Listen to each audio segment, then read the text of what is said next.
Chair, and thank our guests for coming in today. And I'm very disappointed because we're so many months on and no real progress has been made. Indeed, my main question is, how on earth could you have reappointed Delight and Delight as your auditors again? They gave a clean bill of health, obviously, to you in 2023. And the question I have to ask is, how could they have given that? And are you really keeping them on now in the same firm? I understand you've signed a new contract with them for 2 years. I can be corrected on that. And is it an effort to keep the chickens in the house, pardon the pun, and keep the rooster away from them? Because we badly need a rooster to get into RTE, because there's so many hundreds of good people in there. I want to re-emphasise that, and people there that are working on a daily basis and so frightened and scared of what's going on.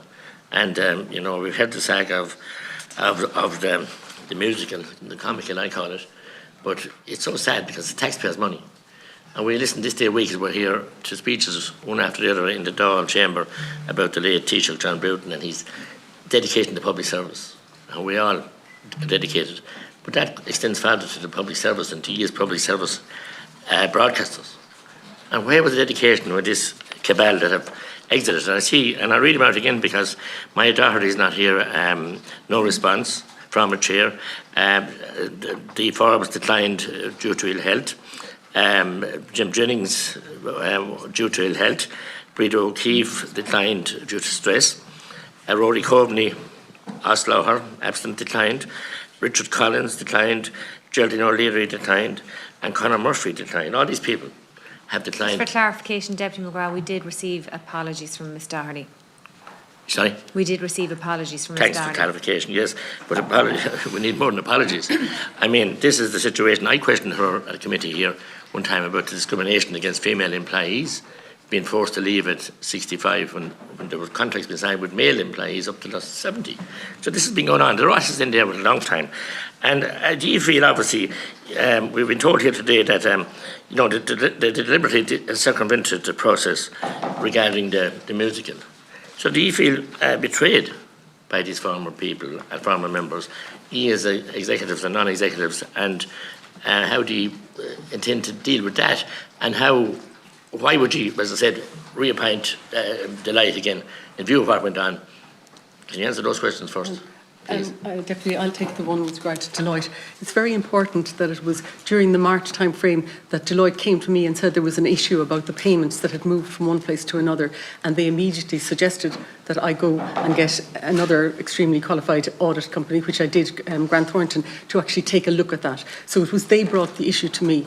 During that period of time, we were coming to the end of our contract with them. To reappoint or to change an auditor is a 6 to 8 month process in terms of interviewing them, talking to them, talking about the audit process, etc. So I and the audit team and then the board came to the idea that actually it was just an easier thing to do to allow them to start, and now we have started the process of looking at changing our auditor during that period of time. But I understand why you think that we're using the same auditor.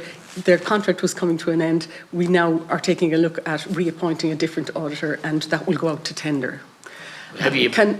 Sorry, just to answer, if that's all right, the second part of your question, Deputy, you asked me, am I disappointed? I couldn't. Betrayed is what I said. Betrayed? I feel completely betrayed. There was a robust process in place with regard to, which had been well used over the 10 years, to approve and take the approval to the board. And I was used to that. I trusted that. You've got to remember, again, we and our team are part-time. I assumed that they were careful executives, that they would do their jobs and they would bring it to the audit and risk, and they didn't. So yes, I do feel betrayed.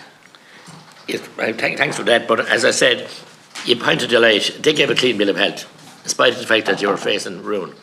You were actually bankrupt, or not bankrupt, but you were out of money, depending on a cash flow from the cash injection from the government. So, I mean, you do, and I accept you're voluntary, and not voluntary, but you're temporary. I've served on many voluntary boards, as I'm sure many of my colleagues have. And I often give 2 hours one night at a meeting trying to explain an underspend of €20. And that's what the public expect. But it's a runaway train you have out in RTE.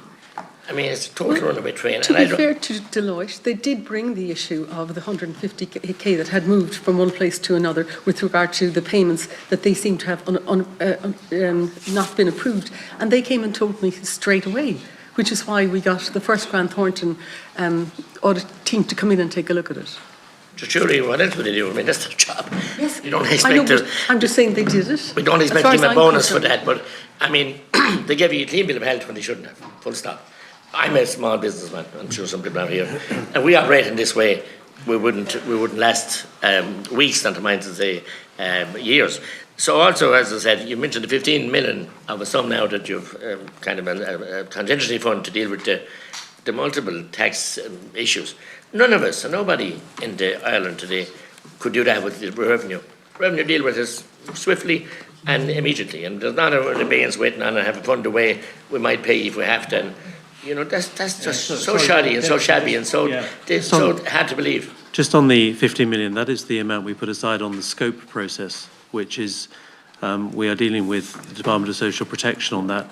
I've been in a number of meetings at a senior level with them myself, and we're trying to resolve it. It is extremely complicated, and these are legacy issues, some of them going back to the 1980s, I believe, or even further. So it isn't straightforward. There's nobody in this room more than me who would like to get this resolved rapidly, but we have to. These are individuals, and you know, out of the 695, I think about 200 of them are people like musicians from the Late Show who did a couple of days or a few weeks, or so, you know, ranging from that to people who work in the organisation over a long period. So it is a significant range of people that we're dealing with, and Scope have engaged with us and continue to engage. Even spent a whole day with them just recently trying to work through this and see how we can get this resolved as quickly as possible. So the 15 million is in terms of the scope provision, not in terms of revenue. But you're missing my point. I can't tell revenue or any company that we have a fund aside there, we'll wait to see. That doesn't happen for PSI workers who pay, PAYE workers who pay their taxes,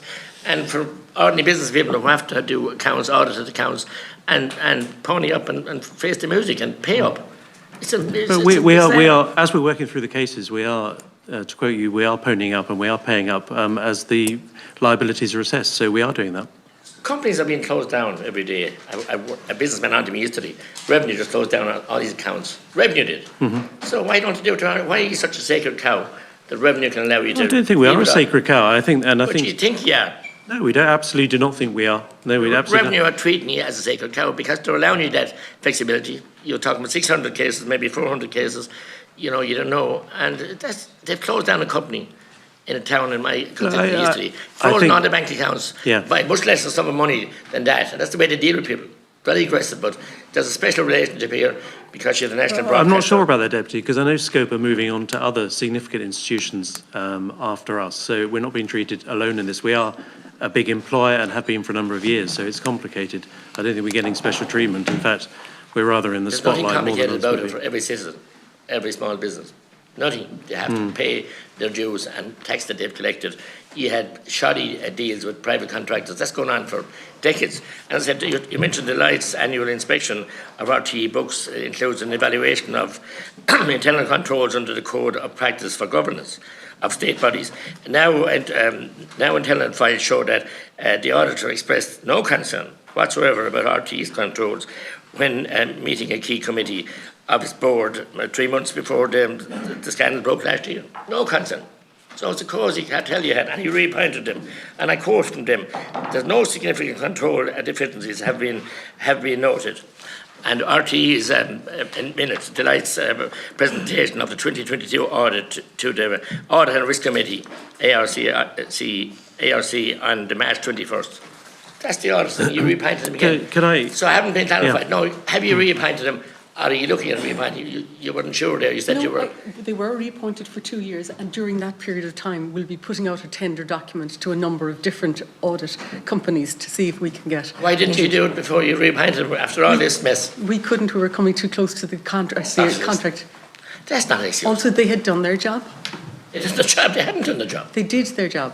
They did? Yeah, they did. Job. Because the minute that they saw that there was an issue with regard to those payments, they rang me straight away. The minute I'm telling you what they get reported in March 2022, they weren't doing the job. So nobody was doing the job.